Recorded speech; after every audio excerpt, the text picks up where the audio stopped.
Subscribe कीजिए ध्येय IAS channel को और बेल आइकन को दबाइए लेटेस्ट वीडियो सबसे पहले देखने के लिए।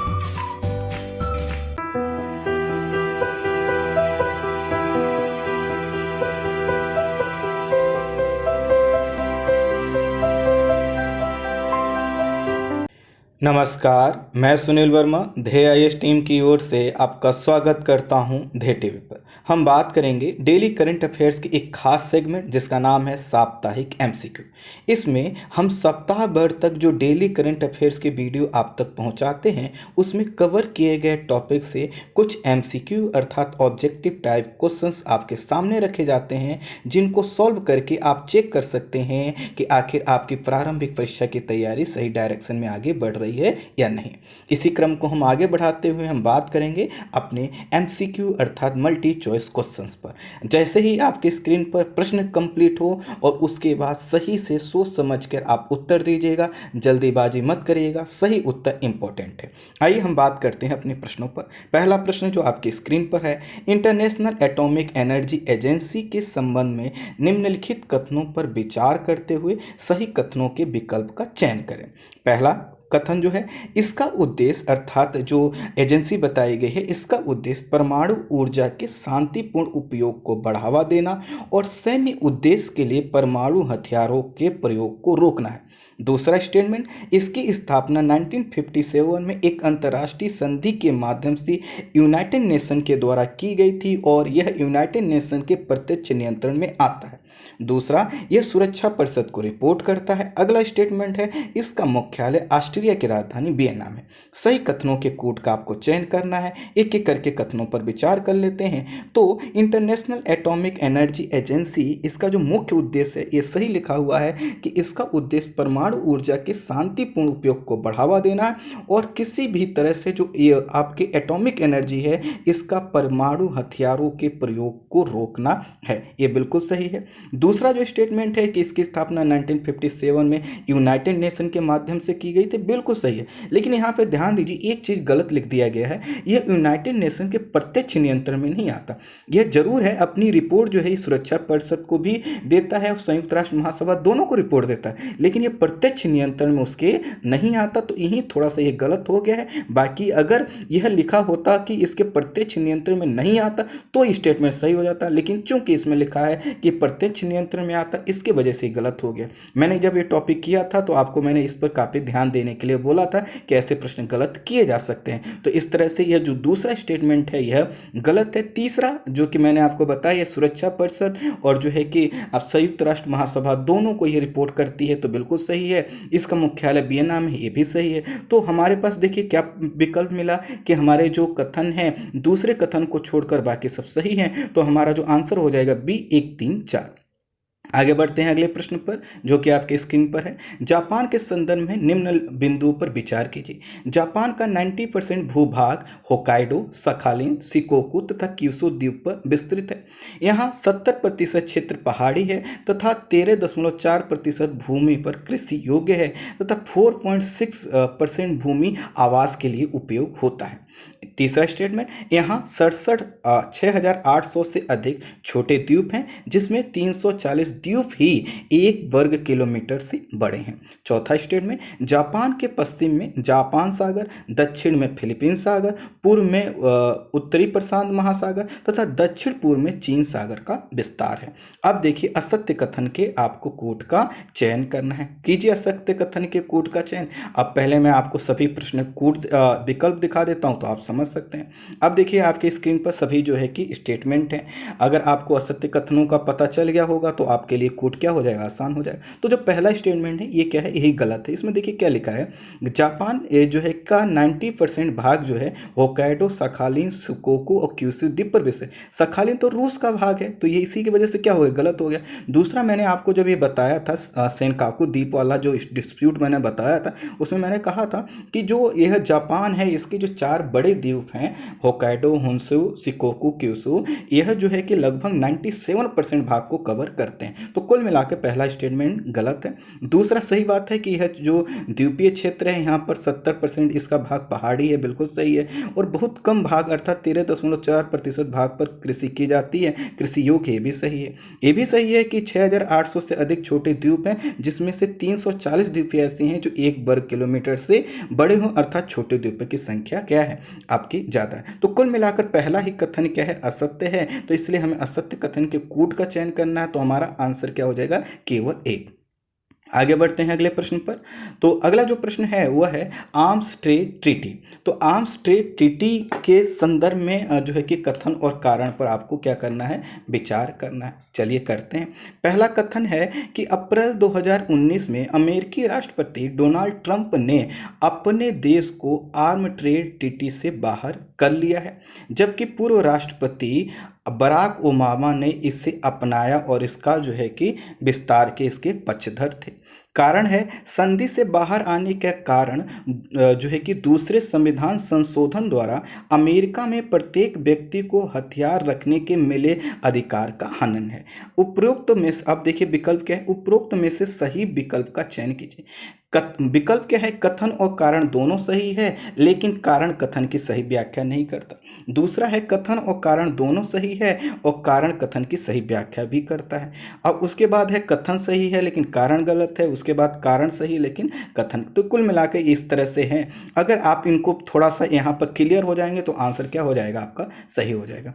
तो देखिए क्या है आपका कि यह बात सही है कि अमेरिकी राष्ट्रपति डोनाल्ड ट्रंप ने इस ट्रीटी से खुद को बाहर कर लिया गया। और जब बाहर कर लिया अपने आप को, तो इनसे प्रश्न जब पूछा गया आपने ऐसा क्यों किया है, तो इन्होंने यही कहा था कि दरअसल यह ट्रीटी यह कहती है कि जो हथियारों की जो बिक्री होती है वो सोवरेन स्टेट को हो, किसी ग्रुप किसी व्यक्ति को ना हो, जिससे हथियार ऐसे लोगों के पास ना पहुंच जाए जो आतंकवाद का बढ़ावा देते हैं, जो मानवाधिकार का उल्लंघन करते हैं, जो किसी तरह से किसी राज्य या देश की सुरक्षा को खतरे में डाल सकते हैं, कोई विद्रोही ग्रुप ना हो। तो इसके इनको डोनाल्ड ट्रंप का कहना था, चूंकि इस ट्रीटी के द्वारा क्या हो रहा था कि अमेरिका में जो अधिकार मिला हुआ है दूसरे संविधान संशोधन द्वारा कि कोई भी व्यक्ति हथियार रख सकता है, उसका क्या है वो हनन हो रहा था। तो इस तरह से कथन और कारण दोनों सही और व्याख्या भी करते हैं। तो आपका आंसर क्या हो जाएगा, बी हो जाएगा। और इस तरह से क्या है, कथन कारण सही है और व्याख्या भी करता है।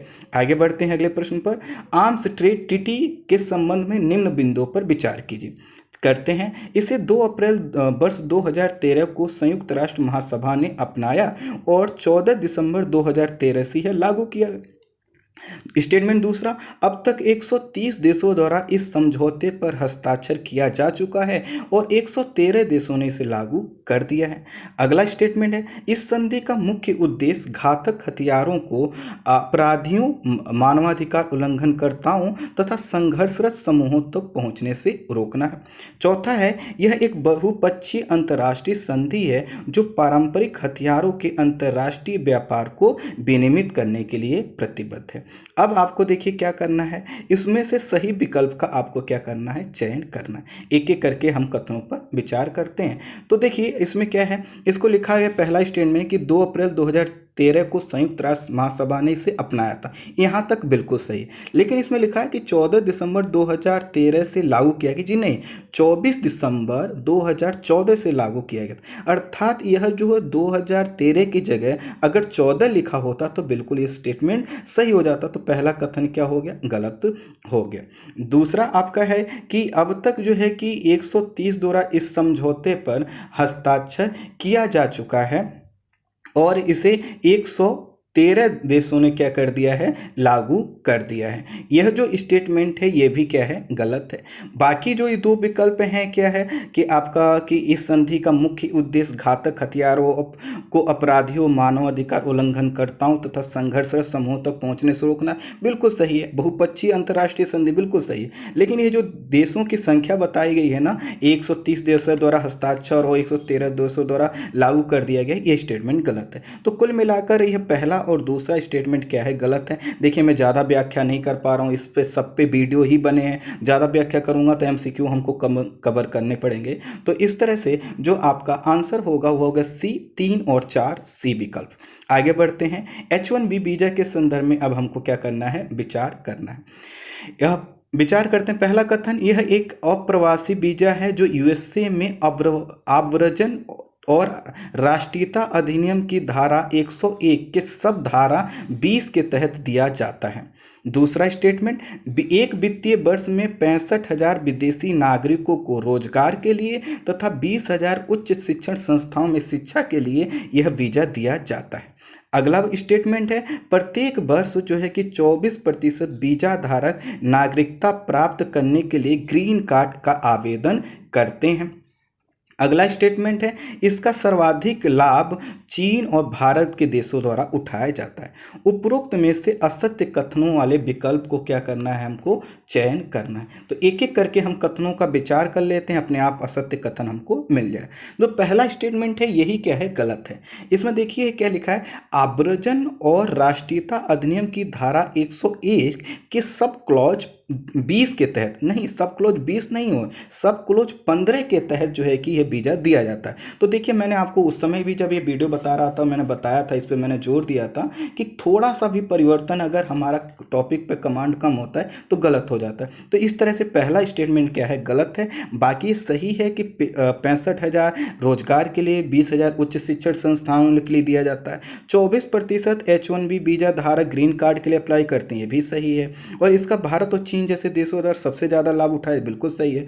अब हम क्यों क्या करना है, असत्य कथनों या कथनों वाले विकल्प का चयन करना है। तो हमें असत्य कथन मिला केवल एक, तो हमारा आंसर होगा ए। आगे बढ़ते हैं। आगे जब बढ़ेंगे तो अगला प्रश्न जो आपकी स्क्रीन पर दिखाई दे रहा है, निम्नलिखित कथनों पर विचार कीजिए। स्टील के कुल वैश्विक उत्पादन में चीन की हिस्सेदारी 51.3% है। दूसरा स्टेटमेंट, वर्ल्ड स्टील एसोसिएशन द्वारा 2019 में जारी वैश्विक रिपोर्ट के अनुसार जापान को पीछे छोड़कर भारत चीन के बाद दूसरा स्टील उत्पादक देश बन गया। तीसरा स्टेटमेंट, भारत के बाद स्टील उत्पादन में क्रमशः जापान, दक्षिण कोरिया, अमेरिका और रूस का स्थान है। उपरोक्त कथनों में से कौन से सही हैं ये आपको बताना है। तो फिर से आपके स्क्रीन पर चारों विकल्प में रख देता हूं। देखिए पहला स्टेटमेंट जो है कि स्टील के कुल वैश्विक उत्पादन में चीन की हिस्सेदारी 51.3% है, बिल्कुल सही है। दूसरा है कि वर्ष 2019 में वर्ल्ड स्टील एसोसिएशन द्वारा जो कहा गया है कि जापान को छोड़कर भारत दूसरे स्थान पर आ गया था, ये भी बिल्कुल सही है। लेकिन जो तीसरा जो विकल्प है यह गलत है। इसमें लिखा है कि देखिए भारत के बाद क्रमशः जापान, ये तो ठीक है, लेकिन दक्षिण कोरिया नहीं है। दक्षिण कोरिया 5वां स्थान है, चौथा स्थान किसका, अमेरिका का। तो क्रमशः जापान के बाद कौन आएगा, अमेरिका आएगा, ना कि दक्षिण कोरिया। इसके वजह से यह गलत हो गया है। तो इस तरह से जो हमारा आंसर होगा वह क्या होगा, सही स्टेटमेंट का ए, 1 और 2। आगे बढ़ते हैं अगले प्रश्न पर। अगला जो प्रश्न है आपकी स्क्रीन पर वह है, निम्नलिखित कथनों पर विचार कीजिए। एंटी डंपिंग एक स्वच्छंद शुल्क है जिसे अंतर्राष्ट्रीय नियमों के तहत लगाया जाता है। दूसरा, भारत में एंटी डंपिंग शुल्क वाणिज्य एवं उद्योग मंत्रालय की व्यापार उपचार निदेशालय जांच शाखा द्वारा लगाया जाता है। तीसरा, चीन, वियतनाम और दक्षिण कोरिया देशों पर 5 वर्ष के लिए एंटी डंपिंग शुल्क लगाया गया है जिसकी दर 13.07% से 7 से, यहाँ प्रतिशत नहीं होगा, जिसकी दर 13.07 से $173.1 प्रति टन तक हो सकती है। परसेंट का स्थान जो है कि जो चिन्ह लगा वो गलत है। अगला स्टेटमेंट है, किसी वस्तु को उत्पादनकर्ता देश द्वारा उत्पादन लागत या घरेलू मूल्य से कम कीमत पर किसी देश को निर्यात किया जाता है तो इसे डंपिंग कहते हैं। पांचवा है, आयातक देश घरेलू अर्थव्यवस्था में निर्माताओं एवं उत्पादकों की रक्षा के लिए एंटी डंपिंग शुल्क लगाया जाता है। प्रश्न बहुत बड़ा है, लेकिन आप इसको आसानी से कर सकते हैं। अब देखिए चुनना क्या, उपरोक्त में से सत्य कथनों वाले कूट का आपको क्या करना है, चयन करना है। तो एक एक करके देखिए सत्य कथनों वाले कूट का चयन करना है। हम ये देख लें कोई असत्य तो नहीं है, इसी से हमारा क्या हो जाएगा, आंसर मिल जाएगा। एक एक करके प्रश्नों पर विचार। पहला जो स्टेटमेंट है कि एंटी डंपिंग एक स्वच्छंद शुल्क है, यही गलत है। ये स्वच्छंद शुल्क नहीं है। इसका स्वच्छंद का मतलब होता है जिस पर कोई लिमिटेशन नहीं, कितनी भी लगा दीजिए, ऐसा नहीं है। यह बहुत ही अंतर्राष्ट्रीय नियमों और जो है कि व्यापार के आर्थिक नियमों के पालन करते हुए लगाया जा सकता है। जब आप एंटी डंपिंग लगाते हैं तो आपकी लाइबिलिटी, जवाबदेही बनती है कि आप बताएं कि आपने ऐसा क्यों किया। तो ये स्वच्छंद बिल्कुल नहीं। पहला स्टेटमेंट क्या है, गलत है। बाकी सभी जो स्टेटमेंट हैं वो क्या हैं, सही हैं। अर्थात भारत में एंटी डंपिंग शुल्क वाणिज्य उद्योग मंत्रालय की व्यापार उपचार निदेशालय और जांच शाखा द्वारा लगाया जाता है। अभी चीन, वियतनाम, दक्षिण कोरिया 5 वर्ष के लिए लगाया गया, ये भी ठीक है। और 13.07 से लेकर $173.1 प्रति टन तक हो सकता है, ये भी सही है। कुल मिला के सब सही है। तो 2, 3, 4, 5 हमारा सही आंसर होगा, क्योंकि पहला ही क्या था, विकल्प गलत था। आगे बढ़ते हैं अगले प्रश्न पर। सेनकाकुस द्वीप के से संबंधित निम्नलिखित कथनों पर विचार करते हुए असत्य कथन को हमें चुनना है। खैर चलिए चुनिए असत्य कथन को।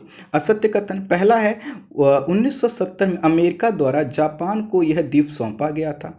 दूसरा है यह तोनोसिरा प्रीफेक्चर प्रशासनिक क्षेत्र के अंतर्गत आता है, जिसका नाम बदलकर सेनकाकुस तोनोसिरा कर दिया गया है। वहीं चीन इसे दिया ओयू नाम से पुकारता है। यह टोक्यो से लगभग 1931 किलोमीटर दूर स्थित एक निर्जन द्वीप है, जो ताइवान के उत्तर पूर्व में पूर्वी चीन सागर में स्थित है। यह पूरा क्षेत्र 7 वर्ग किलोमीटर में विस्तृत 8 द्वीपों का समूह है, जिसमें 5 द्वीप जो है कि निर्जन और 3 पठार।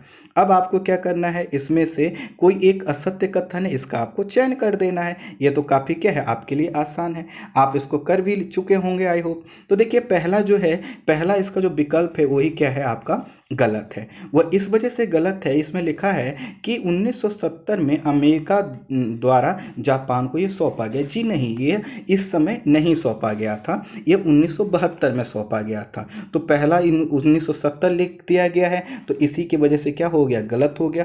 बाकी सही बात है। तोनोसिरा प्रीफेक्चर प्रशासनिक क्षेत्र के अंतर्गत आता है। प्रीफेक्चर का मतलब होता है प्रांत, ठीक है, और तोनोसिरा वहाँ का प्रांत है, उसी के अंतर्गत ये आता है। इसका नाम अब सेनकाकुस तोनोसिरा कर दिया गया है, बिल्कुल सही है। इस पर मैंने काफ़ी डिटेल वीडियो बनाया था, अगर आपने देखा होगा तो आपका प्रश्न बिल्कुल भी गलत नहीं हुआ होगा। आगे बढ़ते हैं अगले प्रश्न पर। अगला जो प्रश्न आपकी स्क्रीन पर है वह है एपीटीए के संबंध में निम्नलिखित कथनों पर विचार कीजिए। अब आपको पता होगा एपीटीए क्या है।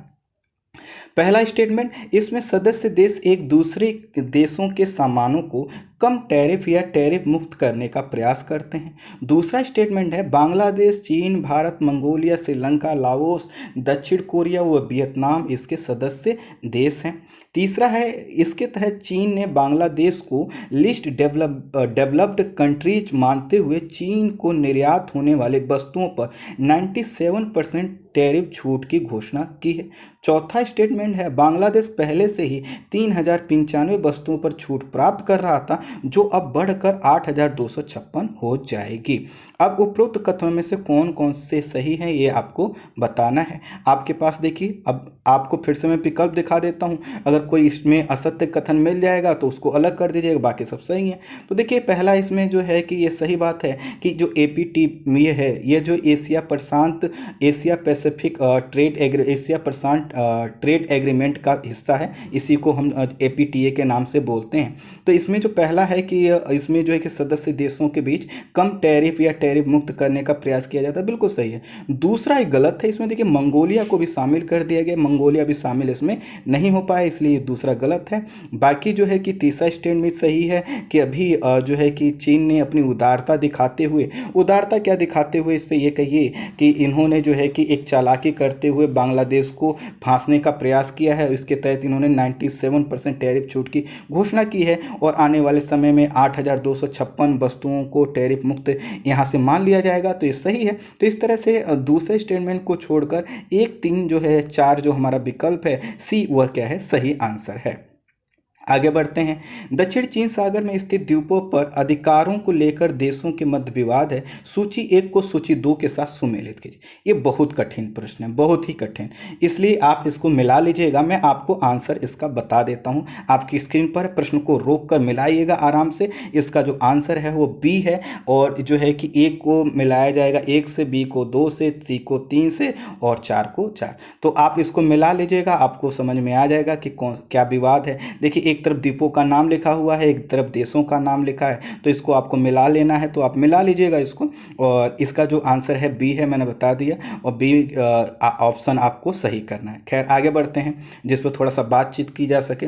वह है आपका अगला प्रश्न, सेनकाकुस द्वीप महत्वपूर्ण क्यों है? निम्नलिखित कथनों पर विचार करके हमको सही विकल्पों का चयन करना है।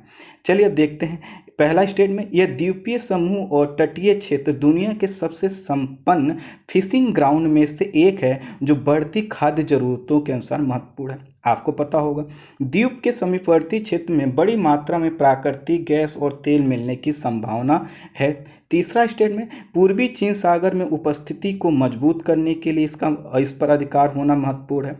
चौथा है, प्रशांत महासागर के व्यस्तम मार्ग पर का यह हिस्सा है। तो अब आपको देखिए क्या करना है, ये बताना है कि किन कारणों से आखिर सेनकाकुस द्वीप महत्वपूर्ण है। तो जितने भी विकल्प बताए गए हैं सबके अनुसार महत्वपूर्ण है, और ये सभी सही हैं। इस तरह से आंसर हमारा जो 11 ये प्रश्न का होगा, जो कि प्रश्न नंबर 11वां है, इसका होगा आंसर डी। आगे बढ़ते हैं अगले प्रश्न पर। S-400 प्रतिरक्षा प्रणाली के संबंध में निम्नलिखित कथनों पर विचार करना है। इसका पूरा नाम S-400 ट्रिम्फ है, जिसे SA-21 ग्रोलर के नाम से भी जानते हैं। दूसरा, 600 किलोमीटर के दायरे में दुश्मन की मिसाइल, विमान, ड्रोन व एयरक्राफ्ट का पता लगाकर 5 मिनट के अंदर यह एक्टिव होकर 400 किलोमीटर की दूरी तक मार करने में यह सक्षम है। तीसरा विकल्प, 100 से 300 तक हवाई टारगेट को यह भांपकर 30 किलोमीटर की ऊंचाई पर 36 लक्ष्यों को एक साथ निशाना लगा सकता है। चौथा है, इसमें 8 लॉन्चर, 2 राडार और 1 कमांड सेंटर होते हैं। अब आपको क्या करना, उपरोक्त में से सही कथनों के विकल्प का चयन करना है। तो देखिए, एक एक करके कथनों पर विचार करें तो सही बात है, यूएसए के द्वारा बनाया गया S-400, इसका पूरा नाम ही S-400 ट्रिम्फ है, ये बिल्कुल सही है। और इसे नाटो के सदस्य देश और अन्य देश भी SA-21 ग्रोलर के नाम से जानते हैं, तो इसलिए ये भी जाना जाता है, सही है। 600 किलोमीटर की दूरी तक पता लगा सकता है, 400 किलोमीटर की दूरी तक मार करने में भी सक्षम, बिल्कुल सही है। और 30 किलोमीटर की ऊंचाई तक एक साथ 36 लक्ष्यों को निशाना साध सकता है, बिल्कुल सही है। इसमें 8 लॉन्चर, 2 राडार और 1 कमांड सेंटर होते हैं, बिल्कुल सही है। तो सभी हमारे जो विकल्प हैं सही है, तो आंसर होगा ए। आगे बढ़ते हैं अगले प्रश्न पर। निम्नलिखित कथनों पर विचार करते हुए असत्य कथन वाले विकल्प का चयन कीजिए। LIC ने वर्ष 2018-19 में 9.8% की वृद्धि की, वहीं 2019 के आंकड़ों के अनुसार बीमा बाजार में 70% की इसकी हिस्सेदारी थी। अगला स्टेटमेंट है, IPO के तहत कोई कंपनी पूंजी जुटाने के लिए पहली बार सार्वजनिक तौर पर शेयरों की बिक्री करती है। तीसरा है, IPO लाने के लिए कंपनी को किसी एक्सचेंज में सूचीबद्ध होना आवश्यक है। चौथा है, LIC की स्थापना 1956 में एक अधिनियम पारित करके की गई, और जिसका मुख्यालय नई दिल्ली में है।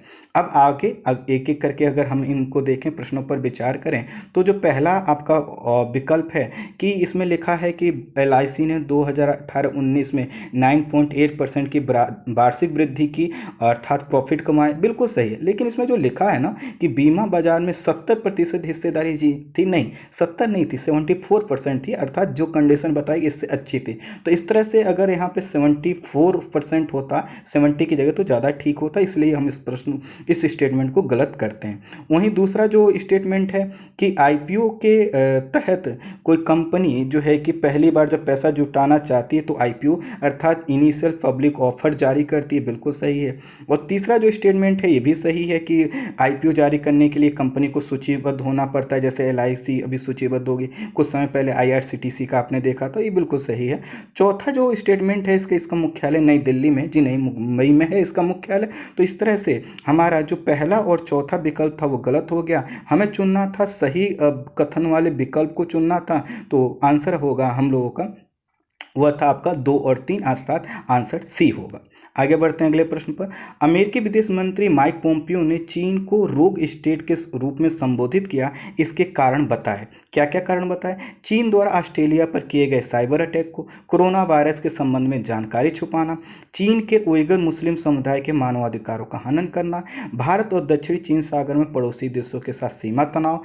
पांचवा स्टेटमेंट है कोरोना वायरस के कारण वैश्विक अर्थव्यवस्था को नुकसान होना। छठवां है चीन ट्रेड वॉर। ये बहुत स्टेटमेंट जो है कि सिंपल सा प्रश्न है। आई होप आप जो है कि बहुत आसानी से इसको कर भी लिए होंगे, लेकिन फिर भी अगर आप इसका जो आंसर है वह है, अगर चीन अमेरिका चीन ट्रेड वॉर जो है इसको हटा दें तो सभी चीज़ें, सभी जो स्टेटमेंट हैं बिल्कुल सही है। अर्थात 1 से लेकर 5 तक का जो विकल्प होगा सही का वही सही होगा। तो 1 2 3 4 5 हमारा बी जो विकल्प है वह क्या है? सही है।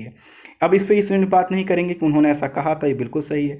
अब अगला जो प्रश्न है वह है चीनी के संदर्भ में। यहाँ पर थोड़ा सा एक शब्द छूट गया है ये टाइपिंग में। देखिए प्रश्न है चीनी के संदर्भ में निम्नलिखित कथनों पर विचार कीजिए। अर्थात चीनी शुगर को आपको याद रखना है। पहला स्टेटमेंट, ब्राजील के बाद भारत दूसरा सबसे बड़ा उत्पादक और उपभोक्ता है। दूसरा है फेयर एंड रिम्यूनरेटिव प्राइस, जिसको हम एफआरपी भी बोलते हैं। एफआरपी वह न्यूनतम मूल्य है जिस पर चीनी मिलें गन्ने के किसानों का भुगतान गन्ना पेराई के 14 दिन के भीतर करती हैं। तीसरा स्टेटमेंट है एफआरपी का निर्धारण कृषि लागत एवं मूल्य आयोग की सिफारिश पर आर्थिक मामलों की मंत्रिमंडल समिति द्वारा किया जाता है। चौथा है चीनी का एफआरपी वित्तीय वर्ष 2019-20 के लिए 275 रुपये प्रति क्विंटल रखा है।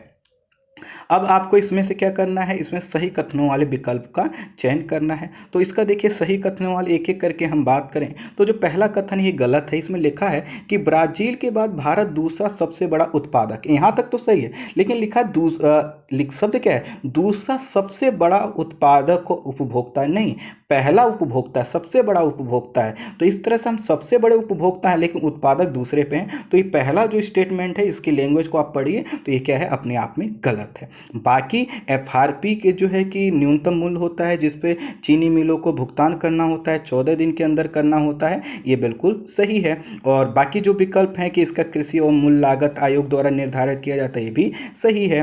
तो इस और 275 रुपये प्रति क्विंटल 2019-20 के लिए रखा गया है, ये भी सही है। तो इस तरह से हमारा जो पहला विकल्प है उसको छोड़कर बाकी सब सही है। तो 2 3 4 सी जो है हमारा क्या होगा? आंसर होगा। अगला प्रश्न जो आपकी स्क्रीन पर है वह है रोग स्टेट या आउटफ्लो स्टेट के संबंध में निम्नलिखित कथनों पर विचार कीजिए। यह विश्व शांति के लिए खतरा माने जाने वाले राज्यों राष्ट्रों के लिए प्रयोग किया जाता है। दूसरा स्टेटमेंट, इस शब्द का प्रयोग यूएसए द्वारा जुलाई 1985 से वर्ष 2000 तक किया गया। अमेरिकी विदेश विभाग ने वर्ष 2000 में आपराधिक तौर पर इसके प्रयोग को बंद कर दिया। अगला स्टेटमेंट है रोग स्टेट की सूची में यूएसए ने क्यूबा, ईरान, सूडान, सीरिया, उत्तर कोरिया, निकारागुआ, वेनेजुएला और इराक को शामिल किया है। चौथा है यूएसए द्वारा अफगानिस्तान, इराक, लीबिया, युगोस्लाविया, चीन, दक्षिणी यमन के लिए शब्द का प्रयोग किया जाता है। अब देखिए उपरोक्त में से सही कथनों के विकल्प का आपको चयन करना है। तो देखिए सही कथनों के विकल्प का अगर हम लोग चयन करें तो जो पहला और दूसरा कथन है ये तो सही है, लेकिन तीसरा देश जो देशों का नाम लिखा है तो मैं आपसे कोशिश कहूँगा कि आप रोग स्टेट वाला प्लेस उस पीडीएफ को देखिए और उसमें आप इनको देशों को शामिल कर लेंगे तो अपने आप पता चल जाएगा कौन कौन से इसमें शामिल हैं या नहीं है। ठीक है, जैसे कि देखिए रोग स्टेट यूएसए ने क्यूबा, ईरान, सूडान जो है कि, और इसमें अभी लिखा हुआ है सीरिया, उत्तर कोरिया, निकारागुआ इसमें शामिल नहीं है। ठीक है, तो ऐसे इतने देशों को शामिल इसमें नहीं किया गया है और तो इसलिए आप देख लीजिएगा, उसको आप सही कर लेंगे। ठीक है, कुल मिलाकर पहला और दूसरा ही कथन जो है कि सही था, बाकी गलत है। व्याख्या करेंगे समय ज़्यादा लग जाए। अगला इस प्रश्न, निम्नलिखित पर विचार करते हुए असत कथन वाले विकल्प को चुनें।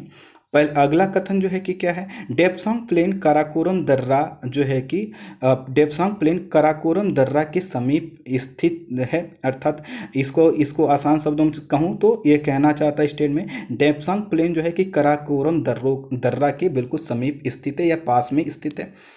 दूसरा स्टेट में भारतीय क्षेत्र के सबसे उत्तर में स्थित दौलत बेग ओल्डी में भारतीय हवाई क्षेत्र स्थित है। दौलत बेग ओल्डी में भारतीय हवाई क्षेत्र स्थित है। तीसरा, गोगरा पोस्ट गलवान घाटी के दक्षिण में स्थित भारतीय क्षेत्र है।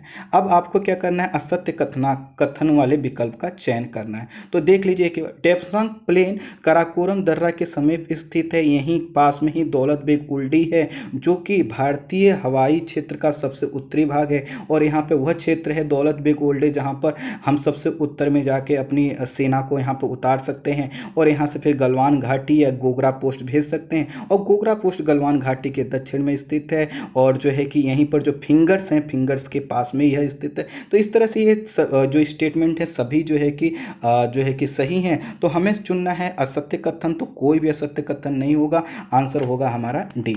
आगे बढ़ते हैं अगले प्रश्न पर। अगला जो प्रश्न आपकी स्क्रीन पर है वह है, चीन की आक्रामकता को रोकने के संबंध में निम्नलिखित कथनों पर विचार कीजिए। भारत का अमेरिका के साथ लिमोआ और कोमकासा समझौता है जिससे अमेरिका और भारत एक दूसरे का सहयोग प्राप्त कर सकते हैं। अमेरिका ने ऑस्ट्रेलिया, दक्षिण Korea, Philippines, Japan, Indonesia, Vietnam, Taiwan से भी रक्षा सहयोग के समझौते किए हैं। तीसरा, वर्तमान में अमेरिका की 60% अमेरिकी नेवी हिंद महासागर में तैनात है। चौथा है, दक्षिणी Korea, Japan, Australia, Philippines, Diego Garcia, Guam आदि क्षेत्रों में पहले से ही 50,000 से अधिक अमेरिकी नेवी और एयरफोर्स और फौज के सैनिक तैयार हैं। अब आपको क्या करना, उपरोक्त में से सही कथन के सही विकल्प का चयन करना है। तो अगर देखिए इसका जो मैं फिर से विकल्प दिखा देता हूं, तो इसका जो विकल्प है वह सभी विकल्प सही हैं सिवाय जो है कि दूसरे विकल्प को छोड़कर। लिमोआ और कोमकोसा हमने किया हुआ है, बिल्कुल सही है। लेकिन देखिए दूसरा स्टेटमेंट कह रहा है कि अमेरिका ने ऑस्ट्रेलिया, दक्षिण कोरिया, फिलीपींस, जापान, ये तो ठीक था। इंडोनेशिया, वियतनाम और ताइवान को भी इसमें इन्होंने डाल दिया है, तो ये इस वजह से गलत हो गया है। बाकी इन देशों के साथ तो समझौता है। और सही बात है कि इस समय 60% अमेरिकी नेवी हिंद और प्रशांत क्षेत्रों में तैनात है, बिल्कुल सही बात है। तो हिंद और प्रशांत अगर इस शब्द होगा तो बिल्कुल सही हो जाएगा।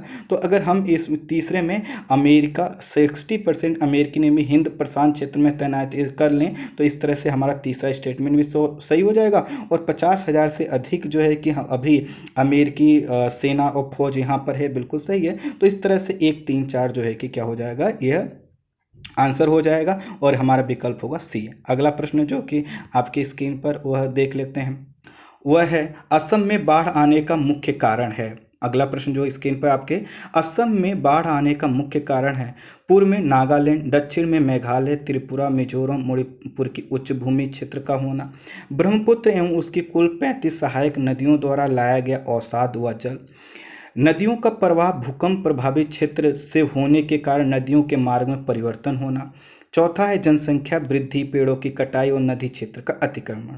तो उपरोक्त में से सही विकल्पों का चयन करना है। तो अगर आपने ये वीडियो देखा होगा कि असम में हर साल जो है कि क्यों आता है ऐसा, जो है कि बाढ़ क्यों आती है, तो ये सभी विकल्प क्या हैं, सही हैं। तो इसलिए आपका आंसर हो जाएगा बी।